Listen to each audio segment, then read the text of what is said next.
In 1992, 7-year-old Nikki Allan found dead on October the 8th. Like any male that was in contact with Nikki. Accused in the brutal murder of 7-year-old Nikki Allan. So I'm arresting you on suspicion, okay? I really beg you to come forward. Some people were saying 7:30, others 9:30, and others would acknowledge that there were mistakes in the original investigation. It should have been justice years ago. David?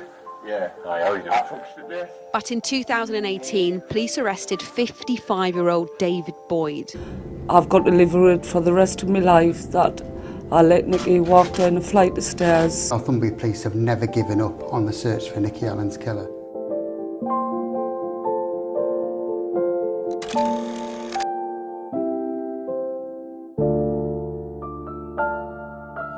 I know I've put this disclaimer up on every single video I've done up until this point, but I did just want to emphasize the fact that this story is very disturbing. It is possibly the most heartbreaking one I've done to date. I don't like to compare these things, and I think that all of them were pretty heartbreaking, but this one is truly something that has kept me up at night. So I did just want to put that disclaimer up before we get started. So if you are sensitive to graphic details, I would suggest you don't watch this video. Nikki Allan was born on the 30th of August 1985 in Sunderland, England.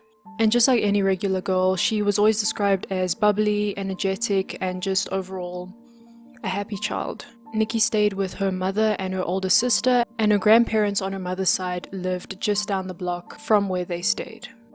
On October 7th, 1992, Nikki spent her evening playing with her older cousin and her sister Stacy.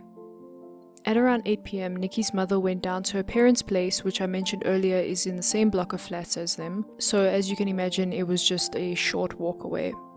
Nikki and her cousin ended up following her mother. Nikki was asked to go back to their flat, which a lot of people saw as irresponsible, as nobody's going to ask their 7-year-old daughter to walk outside in the dark by themselves, you know, even if it is just a short walk away. But I guess you don't know in hindsight, you never know, you know. The family had stayed there for a while, so Nikki was pretty familiar with the route back, and it was a short distance, and I'd guess in the moment her mother didn't see anything wrong, and obviously could not predict what was going to happen afterwards. But when Nikki's mother, Sharon, returned to their flat, Nikki was nowhere to be seen. Within an hour of her disappearance, the police had been called.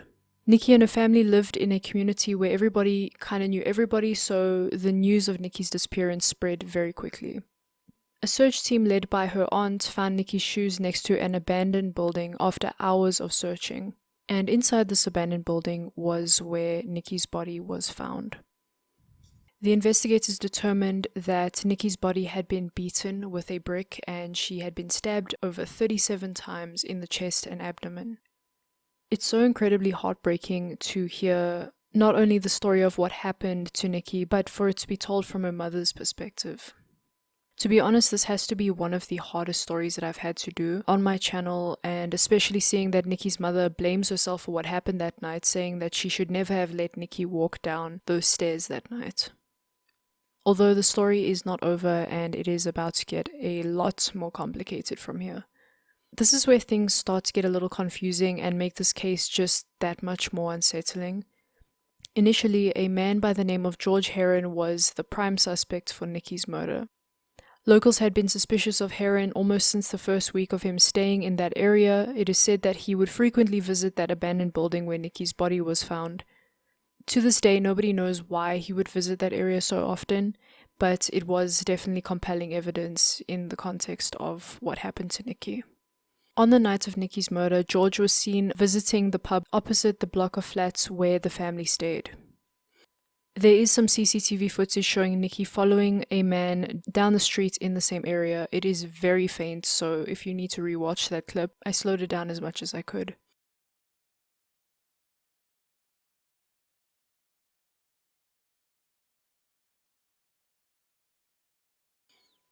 When George was interrogated by the police a week later, he denied even knowing Nikki almost 120 times before he actually ended up confessing to her murder. On top of that, the police interviewed George's sister, who told them that on the night of Nikki's disappearance, he suspiciously went upstairs and started frantically washing himself and his clothes. After the police heard about this, they immediately went to go search his flat, and that is where they found blood splatters all over his clothes and shoes. They also found a knife which they claimed matched the stab wounds on Nikki's body. He was immediately charged with the murder and went to trial. The police working on this case were extremely confident that this trial would lead to a successful conviction. Just a recap before I talk about what happened in the trial. George was found with blood on his clothes, a murder weapon, and eventually a confession of Nikki's murder.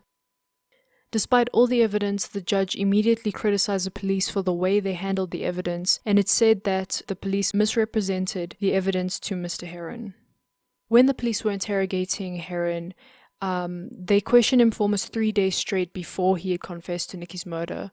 The judge states that Heron only confessed to the murder because he was in a state of mental fatigue. Now, of course, even with that being ruled out, we still have the supposed evidence of the blood splatters on Heron's clothes. So before we get into anything else, I did want to give my opinion on this aspect, so this piece of evidence that they had. We have to keep in mind that Heron was seen in a pub during the time of Nikki's disappearance. I'm not sure how long he was there, but it's not unusual for people to get into physical fights. And what are the chances that George just didn't get into a fight and somehow got blood on his clothes? Because that's possible, right? It's definitely possible. We also need to keep in mind the fact that when this murder happened, DNA testing was simply not a thing, so there was no way they could confirm whose blood this belonged to. So because of all this uncertainty, the prosecution became very reliant on witness statements. But unfortunately, the witnesses gave different descriptions of Heron and could not identify him in a lineup, and their stories were all just very inconsistent. Under the court's hearing, George Heron was ruled innocent, and this angered so many people in the community and in the courtroom, and I cannot even imagine what it did to Nikki's mother.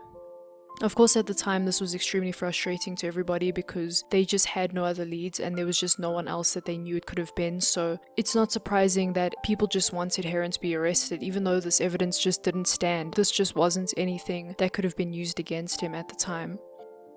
The public and Nikki's family were left without answers and without closure for almost 30 years, until just a few days ago when a man by the name of David Boyd was found guilty for Nikki's murder. In 2018, the police arrested the 55-year-old after decades of searching with the help of modern DNA testing. So I guess it's just as simple as that, you know. It's a bit of a happy ending to the story, although it's not, you know, it's not a happy ending, and I'm sure everybody's really frustrated by the idea of this man just living his life up until this point, you know. Even though he's been thrown in jail now, it's still not enough, you know.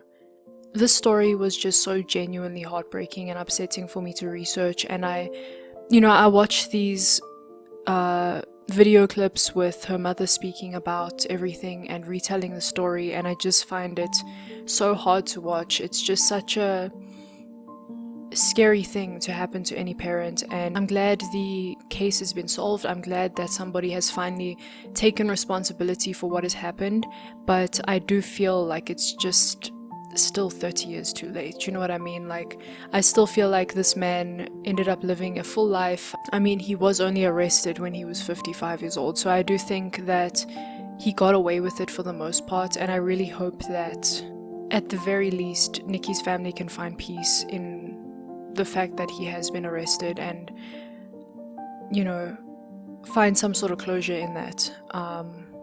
Thanks for watching this video. If you have any suggestions, leave them in the comments down below. I'd love to read them. If you have any thoughts and ideas, also leave them down below. I love reading your guys' comments. And also subscribe if you like this type of content. I enjoy making it.